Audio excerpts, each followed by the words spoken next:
لیکن اگر وہ اپنی پسند کی شادی کرے ہمیں کراس کر کے, پھر ساتھی ہم تیز ہو جاتے ہیں. تو حضرت ابراہیم نے جب دین کے لیے نکلے تو جد و جہد کی, گھر کے اندر بھی گھر کے باہر بھی.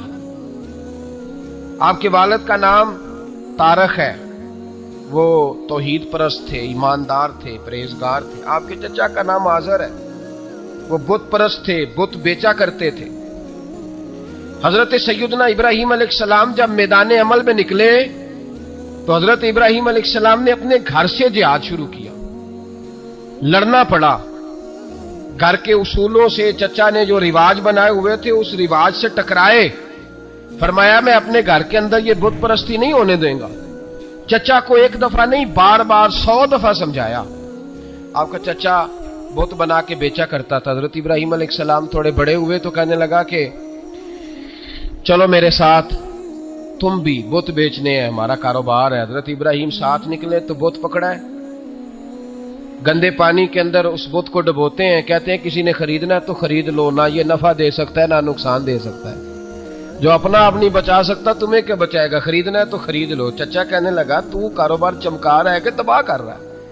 گھر میں بڑے معاملات خراب ہوئے, جھگڑے ہوئے, لیکن حضرت ابراہیم علیہ السلام ایک منٹ کے لیے بھی اپنے گھر کے اندر بھی کمپرومائز کرنے کو تیار. یہ تھوڑا مشکل میں نے پہلو چھیڑ دیا ہے, یہ تھوڑا مشکل پہلو چھیڑ دیا ہے. بڑا سمجھدار آدمی ہے پر بیوی سے پردہ نہیں کرا سکتا. سیانا ہے, پنچایت کا بندہ ہے, جو اس سے آپ کہیں گے وہ بات یہ سنائے گا, لیکن کہتا ہے نہیں جی میں نے کوشش کر لی ہے. کس قسم کی کوشش ہے صاحب, کیسے ہو گیا؟ حضرت ابراہیم علیہ السلام نے گھر کے اندر سے فرمایا نہیں کرنے دوں گا. گھر کے اندر بھی ٹکرائے. فرمایا تم جو بھی ہو پاش پاش کیا چچا کے اصولوں کو. اور باہر جب نکلے تو صرف علاقے کے چیئرمین سے نہیں ٹکرائے, ایم پی ایم این اے وزیر مشیر سے نہیں ٹکرائے. سپر پاور نمرود دنیا کا واحد حکمران تھا اس وقت, دوسرا کوئی حکمران ہی نہیں تھا. اکیلے حکمران سے جا کر ٹکرائے. کوئی ساتھ فوج نہیں تھی, کوئی ساتھ ان کے طاقت بظاہر دنیا داری کی کوئی نہیں تھی, پر حضرت ابراہیم جا کے ٹکرائے. اور میرے رسول پاک صلی اللہ علیہ وسلم نے سند بیان کی. فرمایا افضل الجہاد کلمۃ الحق عند سلطان الجابر. فرمایا سب سے افضل جہاد یہ ہے کہ تو ظالم بادشاہ کے سامنے کھڑے ہو کے حق بات بیان کر دے. یہ سب سے بڑا جہاد ہے, یہ سب سے افضل الجہاد کلمۃ الحق عند سلطان الجابر, سب سے بڑا جہاد. حضرت ابراہیم کھڑے ہو گئے, سپر پاور سے ٹکرائے. یہاں ہم لوگ حکمتوں کا شکار ہیں, دیکھیں گے, کریں گے, سوچیں گے, اور مولوی صاحب کو ویسے کہتے ہیں آپ پرہیز کریں سیاسی باتوں سے. بھئی اللہ کے ہر نبی نے جا کے وقت کے ظالم حکمران کو لتاڑا ہے, للکارا ہے. یہ تو مشن انبیاء ہے. حضرت سیدنا ابراہیم علیہ السلام نے جو اس کو جا کے کہا کہ تو جھوٹ بولتا ہے, تو جھوٹا ہے, تو خدائی کا دعویٰ کرتا ہے, تو بہت بڑا ظالم ہے. اور قرآن مجید نے اس ساری بات کو بیان فرمایا. حضرت ابراہیم علیہ السلام سے کہنے لگا میں رب ہوں. تو آپ نے فرمایا میرا رب تو وہ ہے جو زندہ کرتا اور مارتا ہے. تو پھر آپ حق بات بیان کریں گے تو اللہ مارے گا کہ بندہ مارے گا؟ کچھ بھی نہیں ہوتا, کیونکہ زندگی موت کس کے ہاتھ میں ہے؟ اللہ کے ہاتھ میں. زندگی موت اللہ, کچھ بھی نہیں ہوتا. انسان صحیح سمت کا تعین کرے اور صحیح چلے. حضرت علی شیر خدا سے کسی نے کہا تھا کہ آپ کے بڑی دشمنی ہے, کوئی محافظ رکھ لیں. آپ فرمانے لگے موت خود بہت بڑی محافظ ہے, وقت سے پہلے آتی ہی نہیں. بڑی محافظ ہے, وقت سے پہلے. علامہ نورانی رحمت اللہ تعالی علیہ کراچی جیسے شہر میں رہا کرتے تھے, جہاں گام گام پہ خطرہ تھا. لوگوں نے کہا حضرت اتنے بڑے لیڈر ہو, آپ کی جماعت کی 62 سیٹیں ہوئی قومی اسمبلی میں, ایک ایسا وقت بھی آیا تو کوئی ایک آدمی بندوق والا. آپ فرمانے لگے مجھے ضرورت ہی نہیں, اس لیے کہ جس خدا رسول کے لیے میں نکلا ہوں وہ خود ہی حفاظت کرنے والے ہیں, ضرورت نہیں ان چیزوں.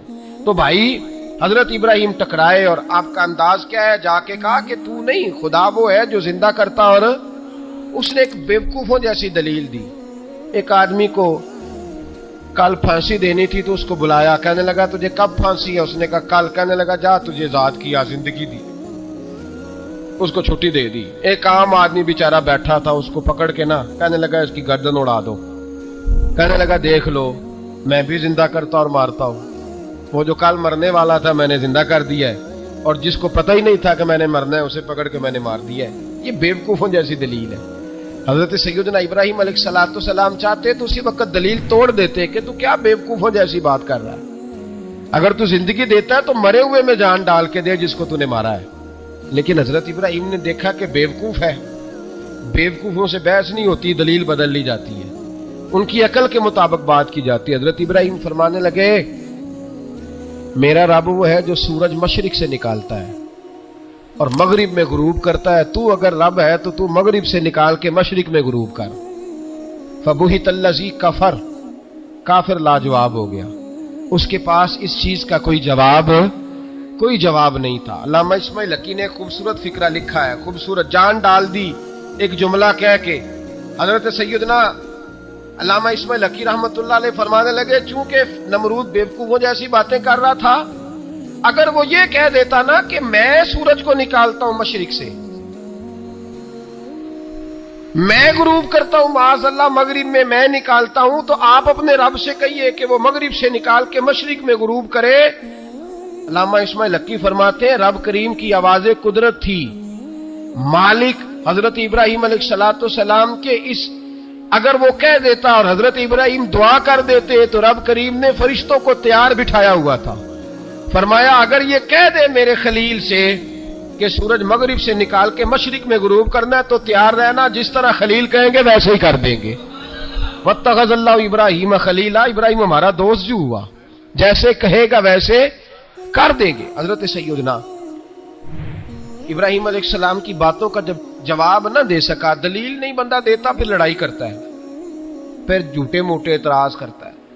دلیل ختم ہوتی ہے تو لوگ ذاتیات پہ اترتے ہیں, کہتے ہیں یہ کھانستا صحیح نہیں, دیکھتا صحیح نہیں. دلیل ختم, اب ذاتیات پہ اترے, کہنے لگے مجھے پتہ چلا ہے کہ یہ فلانی جگہ گیا تھا تو وہاں جا کے اس نے اس طرح کیا ہے.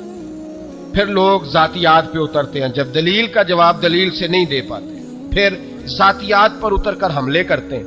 حضرت ابراہیم کے دلائل کا جواب نمرود نہ دے سکا تو کہنے لگا کہ اس کو آگ میں ڈال دو.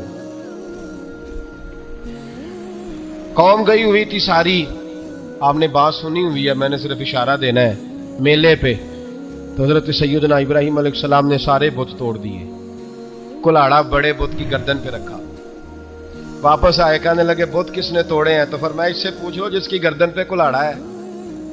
کہنے لگے یہ تو بول ہی نہیں سکتا. تو فرمانے لگے بڑے بیوقوف ہو, جو بولتا ہی نہیں, سنتا ہی نہیں, اپنا آپ نہیں بچا سکتا, اس کی پوجا کرتے ہو. کہنے لگے پکڑو, دلیلیں ختم ہو گئی, اس کو آگ میں ڈالو. بہت بڑی حویلی 45 فٹ مربع پہ مشتمل ایک حویلی بنائی گئی اور 45 فٹ اونچی. مختلف روایات, علامہ اسماعیل حقی کہتے ہیں کہ 3 مہینے تک نمرود نے کہا کہ اس کے اندر لکڑیاں ڈالو. لوگ پوچھنے لگے کتنی دنیا جلانی ہے؟ کہنے لگا بندہ تو ایک جلانا ہے, پر بندہ بڑا تگڑا ہے, ایک بندہ. 3 مہینے لکڑیاں ڈالی گئیں. اور لوگوں کی جو تہمات ہوتی ہیں نا وہ بڑی عجیب ہوتی ہیں. تہمات میں نے بڑی تفصیل سے رمضان المبارک میں گفتگو کی تھی. بدشگونی, تہمات لوگ لیتے ہیں. اس وقت بھی لوگ تہمات کا شکار ہو گئے. عقیدہ بگڑ جاتا ہے تو وہ عجیب و غریب باتیں کرنے لگتا ہے. تہمات کا شکار ہو گئے. بیویاں نظر مانتی, میں بیمار ہوں, اگر صحیح ہو گئی تو اتنے من لکڑی دوں گی حضرت ابراہیم کی آگ جلانے کے لیے. ایک عورت لے کے جا رہی ہے لکڑیاں. ایک نیک دل آدمی نے اس سے پوچھا کہاں جا رہی ہو؟ کہنے لگی میں نے منت مانی تھی تو حضرت ابراہیم علیہ الصلوۃ والسلام کو معاذ اللہ جلانے کے لیے لکڑیاں لے کے جا رہی ہوں. تو وہ رب کریم کے بندے کہنے لگے تو ڈھونڈتی رہے گی, تجھے وہ جگہ ملے گی نہیں. وہ بی بی کئی مہینے گھومتی رہی, جگہ ہی نہیں ملی جہاں لکڑیاں ڈالنی. ماری گئی.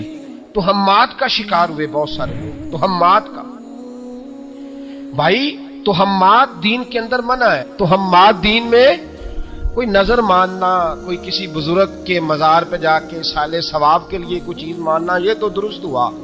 لیکن غیر شرعی نظریں مان لینا کہ میں آگ کے گرد چکر لگاؤں گا, میں جناب وہاں جا کے یہ والا تماشا کروں گا, میں دھاگا باندھوں گا, میں رسا کاٹوں گا, میں وہاں گندے اور سے پانی پیوں گا؟ ان کی شریعت اجازت، یہ تہمات ہیں، بدشگونی ہے، دین میں ان کی کوئی گنجائش ہے؟ آپ نظر ماننے سے پہلے بھی کسی عالم سے رابطہ کریں کہ میں منت مانگنے لگا ہوں تو کیسے ماننی چاہیے، اس کا طریقہ پوچھیں۔ ایسے ہی غلط چیز کی منت تھوڑی مان لی جائے گی۔ 12 لامدام برسر مطلب حضرت ابراہیم کے لیے آگ جلائی گئی، 45 فٹ اونچی آگ ہے، پرندہ بھی اوپر سے گزرتا ہے تو نیچے گر جاتا ہے جل کے، اتنے دن لگا کے آگ جلائی گئی، اب حضرت ابراہیم کو جلایا جانے لگا ہے۔ یہاں تو موجیں ہیں نا، جو کسی ادارے کا سربراہ ہے اس کے لیے موج ہے، کسی جگہ آفیسر بن گیا تو موج ہے، پیر صاحب کے لیے موج ہے، علامہ صاحب کے لیے موج ہے، خطیب صاحب کے لیے موج ہے، جلنا کس کو پڑتا ہے؟ والی کوئی نہیں رہا اللہ ماشاءاللہ، وہ لوگ گزر گئے جو تکلیفیں سہ کے کام کرتے تھے، گزر گیا زمانہ۔ حضرت سیدنا ابراہیم علیہ السلام کو جلایا جانے لگا ہے تو اب اتنی بڑی آگ ہے تو ڈالے کیسے؟ شیطان نے تجویز دی کہ منجنیق بناؤ، منجنیق، بڑے بڑے بانس باندھ کے ان کے نیچے رسا باندھو، وہ جس طرح جھولنے کے لیے جھولا بنایا جاتا ہے اس طرح ایک منجنیق پرانے زمانے میں اس میں پتھر رکھ کے پھینکے جاتے تھے دشمنوں پہ، وہ منجنیق بنائی گئی کہ دور سے حضرت ابراہیم کو پھینکیں گے، ہاتھ حضرت ابراہیم کے باندھ دیے، پاؤں مبارک باندھ دیے، پوری زمین پہ ایک نام لینے والا خدا کا، اور اس کو آج رسیوں میں جکڑا ہوا ہے۔ جب پھینکا جانے لگا نا آگ میں، حوریں رونے لگی، فرشتے تڑپنے لگے، اے اللہ یہ کیا ہونے لگا ہے؟ ایک تیرا خلیل اور وہ بھی آگ میں۔ فرمایا جاؤ جا کے اس سے کہو اگر تمہاری مدد لیتا ہے تو اسے بچاؤ۔ ہوا کا فرشتہ آیا، کہا ابراہیم اگر تو کہے۔ او بھائی ان چیزوں کو کہانی سمجھ کے نہ سنا کریں، یہ داستان نہیں، یہ وہ طریقے ہیں جو ہمارے رسول نے ہمیں اپنانے کا حکم ارشاد فرمایا ہے، جو عقیدے، یہ وہ نظریات ہیں جو ہمیں اوڑھنے کو کہا گیا، اپنے رب کریم کی رضا پہ راضی رہنے کے یہ وہ خوبصورت مواقع ہیں صوفیاء نے جن کو بنا کر سمجھا کر ہم تک پہنچایا ہے۔ یہ ہے اہل طریقت کی باتیں، وہ کہتے ہیں یار جس حال میں رکھے راضی رہنا ہے۔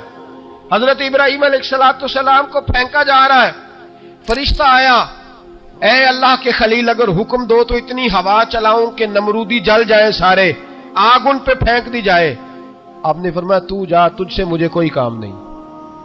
تھوڑی دیر کے بعد پانی کا فرشتہ آیا، کہا حضور اتنی بارش برساؤں گا کہ آگ بجھ جائے گی۔ فرمایا تو جا، تجھ سے کوئی کام نہیں۔ اب جب منجنیق میں رکھ دیے گئے، آگ میں جانے کا لمحہ ہے، تیاری ہے، حضرت جبریل امین حاضر خدمت ہوئے، کہا ابراہیم کوئی حاجت؟ فرمایا تجھ سے کوئی نہیں۔ کہا چلو مجھ سے نہیں تو رب کریم سے ہی بات کر لو، مجھے پتا ہے میں چھوٹا ہوں، آپ مجھ سے مدد کیوں لوگے، رب کریم سے ہی بات کر لیں۔ تو حضرت ابراہیم کہنے لگے جبریل یہ بتا، رب کو نہیں پتا اس کا خلیل کس حال میں ہے؟ اسے نہیں پتا میں کس حال میں ہوں، میرے ہاتھ بندے ہیں، پیر بندے ہیں آگ میں، اسے نہیں پتا؟ بتایا تو اسے جاتا ہے جس سے خبر نہ ہو، تو اگر اسے پتا ہے، اگر وہ جلانے پہ راضی ہے تو میں بھی جلنے کو تیار ہوں، میں تیار ہوں، میں تیار ہوں۔ اسے کہو ٹھیک ہے۔ حضرت سیدنا ابراہیم علیہ السلام کو منجنیق میں ڈال کے جو پھینکا آگ میں، یا نار کونی بردم و سلاما علی ابراہیم، اللہ نے فرمایا اے آگ میرے ابراہیم پہ ٹھنڈی بھی ہو جا اور سلامتی والی بھی ہو جا۔ حضرت ابراہیم کو 2 فرشتوں نے بٹھا دیا زمین پہ، پھول کھلے ہیں، قوم